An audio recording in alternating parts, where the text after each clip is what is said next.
Oke, Assalamualaikum warahmatullahi wabarakatuh. Sebelumnya perkenalkan nama saya Destio Wahyulanio dengan NIM A11 2021 13568. Sistem yang kita bahas di sini adalah sistem laundry ya, dengan judul Sistem Informasi Manajemen Zia Laundry.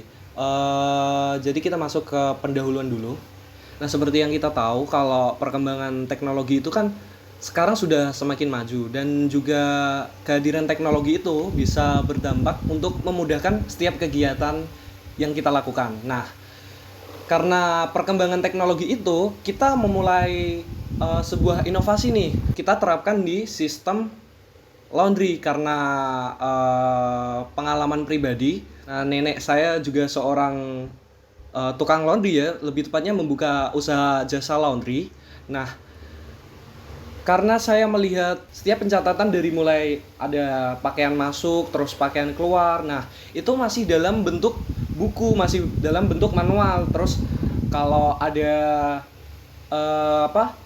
paket-paketnya yang berbeda, terus per kilonya berapa, itu kan harus dikalikan secara manual. Nah, saya ingin memudahkan semua itu. Jadi kalau misal ada yang nyuci, tinggal ditimbang aja ini beratnya berapa, terus tinggal dimasukkan ini mau paket yang apa. Jadi kita nggak usah dikalikan secara manual. Kalau sekarang di sistem yang punya mbak saya ini kan masih manual semuanya. Jadi dari pencatatan cucian masuk itu dicatat berapa kilo, terus tanggalnya berapa, bayarnya berapa, kembaliannya berapa. Nah, karena keterbatasan itulah kita mau membuat sebuah aplikasi yang namanya Sistem Manajemen Laundry.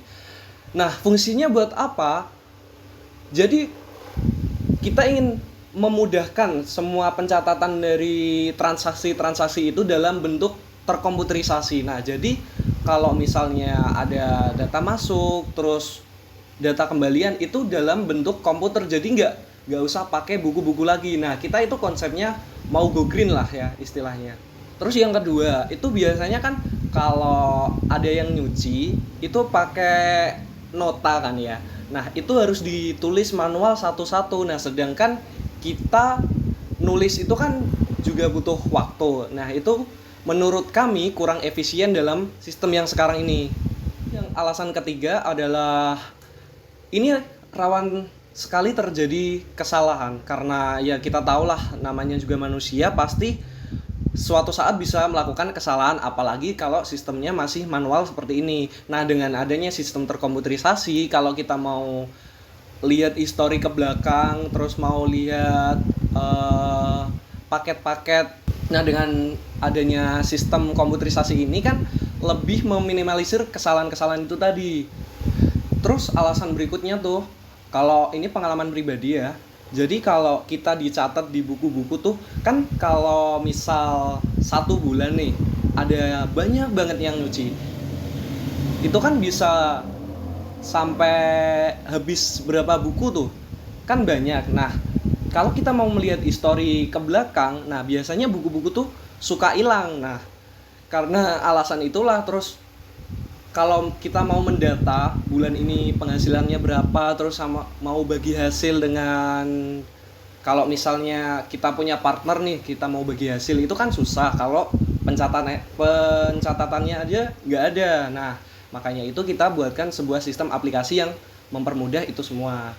Terus untuk yang kedua itu jadwal proyek. Oke, yang pertama ada perencanaan. Nah, ini di bulan Maret, di minggu ke-1 dan kedua, itu ada perencanaan. Nah, perencanaan itu apa?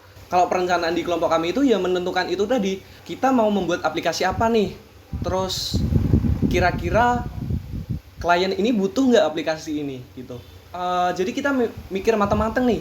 Kira-kira kalau kita bikin aplikasi ini berguna nggak? Terus kliennya mau nggak pakai aplikasi kita? Terus yang kedua tuh pembuatan proposal. Nah, tentu aja ini yang kita tunjukkan sekarang, ini adalah proposal yang telah kita buat dengan waktu selama kurang lebih 2 minggu, itu buat pembuatan proposal. Terus yang ketiga pelaksanaan proyek, itu dari minggu terakhir bulan Maret sampai minggu kedua bulan Juni. Nah, untuk penjabaran pelaksanaan proyek itu apa aja ada di poin-poin yang berikut ini. Nah, pelaksanaan proyek ini kan ada 5 jenis tuh. Yang pertama analisa sistem. Nah, analisa sistem itu apa sih? Oke, yang pertama di pelaksanaan proyek kan ada analisa sistem. Nah, analisa sistem itu apa sih? Kalau analisa sistem itu berarti kita menganalisa dulu nih, kita mau buat sistem kayak gimana. Terus kita identifikasi masalahnya apa sehingga kita harus membuat aplikasi ini kan. Terus yang kedua tuh perancangan sistem. Langsung aja skip, bodo amat. Menggambarkan bagaimana sistem itu berjalan. Menggambarkan bagaimana sistem itu berjalan.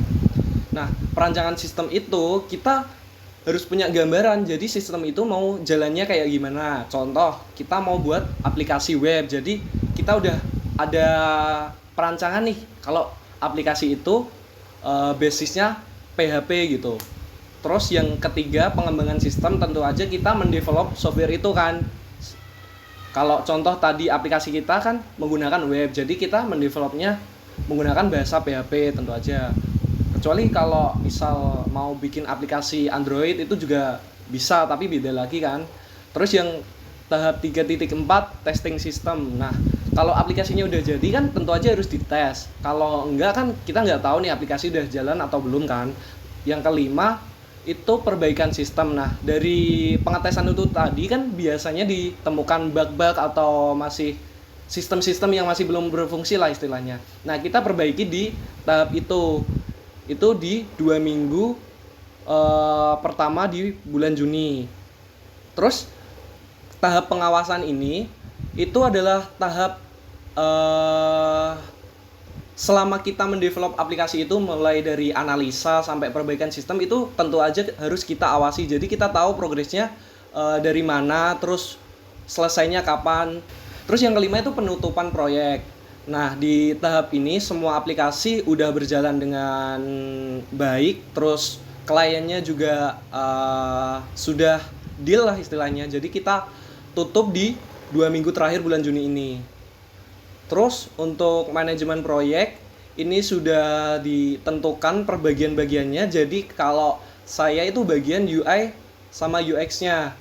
Untuk membuat UI, halaman login, terus halaman dashboard, halaman transaksi, manajemen data gitu. Terus untuk front end-nya ini dibuat oleh teman saya. Juga lama waktunya kita udah ditentukan dari sini. Jadi kita nggak bisa tuh molor-molor kayak menunda-nunda pekerjaan. Jadi semuanya tuh udah diatur di sini. Terus yang kedua ada portofolio. Nah, bentar. Nah, untuk aplikasi kita sendiri tampilannya bakal kayak gini. Sebentar, ini belum ada. Untuk tampilan aplikasi kita sendiri, nanti tampilannya bakal kayak gini. Kita tunjukkan ke halaman loginnya terlebih dahulu.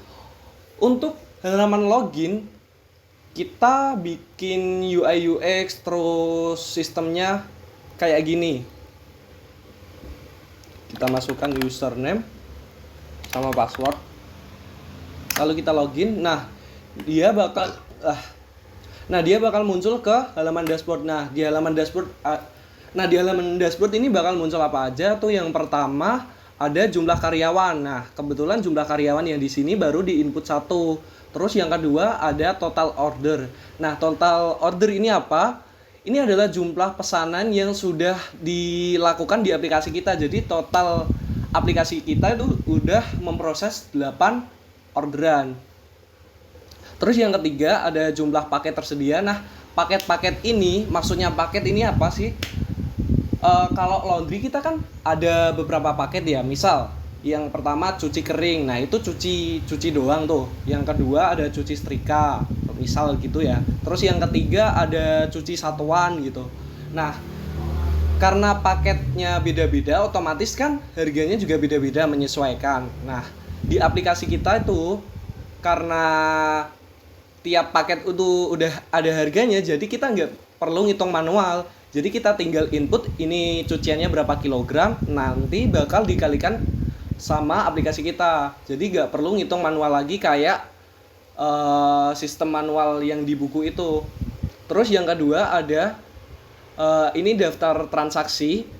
Ini yang pernah dilakukan daftar transaksinya. Ini ada cuci komplit, cuci kering, cuci satuan. Terus yang ini adalah detail. Nah, ini menampilkan info lengkap pesanan. Coba.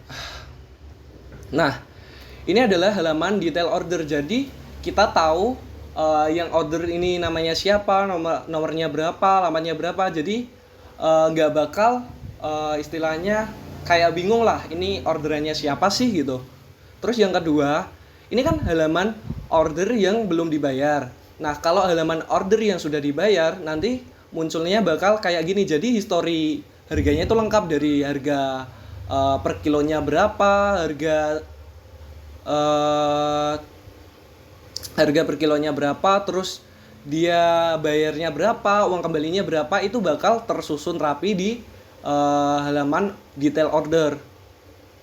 Terus juga ada tanggal order masuk. Nah, kalau di sistem manual kan kita harus ngecek tuh kalender, terus bisa diambil pada tanggal berapa gitu kan, ribet ya, harus ngecek manual kalender satu-satu. Nah, kalau di sini kita nggak perlu ngecek kalender lah istilahnya.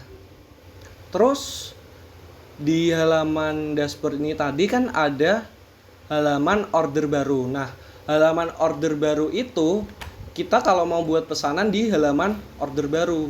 Nah, ini contoh kalau kita mau order, kita kan bisa pilih mau paket yang cuci komplit, dry clean, atau cuci satuan. Nah, kalau cuci komplit itu sudah ada harganya per kilonya berapa kan. Misal contoh ini saya buat pesanan atas nama Listio Wahyu L. Terus nomor teleponnya, alamatnya Rembang.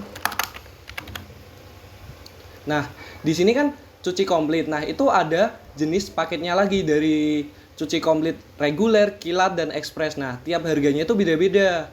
Jadi, kalau misal kita paket reguler terus beratnya 2 kg.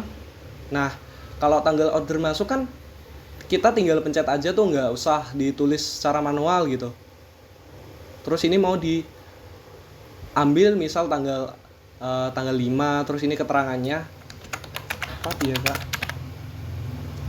Nah, setiap transaksi yang kita lakukan itu bakal muncul di sini. Nah, terus kita taunya pesanan ini udah dibayar atau belum, kita pencet ke halaman detail. Nah, ini kan total bayar 16.000. Kalau ini munculnya bayar sekarang, berarti pesanan ini belum dibayar. Jadi kita pencet halaman bayar. Nah, kita masukkan nominal bayarnya berapa. Saya kalau misal nih pelanggannya ada uang 20.000. Tadi kan total bayarnya 16.000. Nah, kita masukkan 20.000 di sini. Nanti statusnya bisa dilihat di sini. Nah, uang bayar 20.000, kembalian 4.000. Nah, di halaman pembayaran ini terus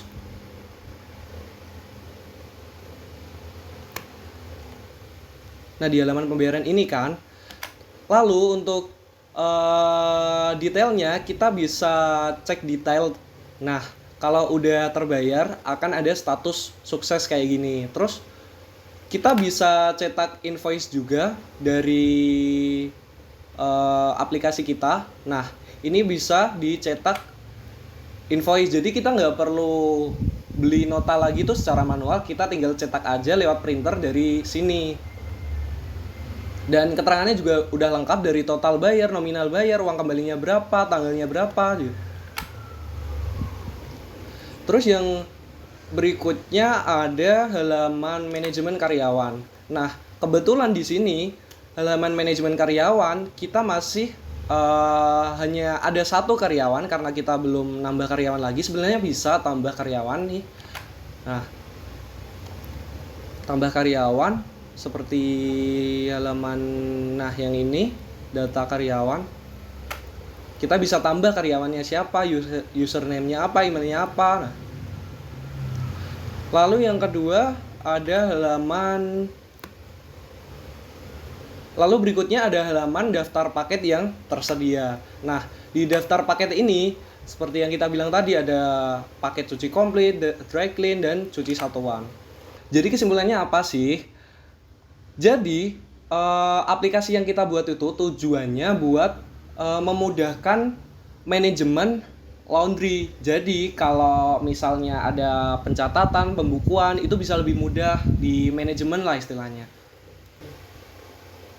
Jadi intinya kita lebih memudahkan aja buat yang punya usaha laundry biar mereka tuh nggak ribet-ribet lah istilahnya. Kalau misal mau buat nota, mau buat pesanan, nggak harus hitung manual, nggak harus bikin nota manual. Terus nomor ordernya juga ini udah di generate secara otomatis gitu. Jadi itu aja sih yang dapat saya presentasikan. Kurang lebihnya mohon maaf. Wassalamualaikum warahmatullahi wabarakatuh.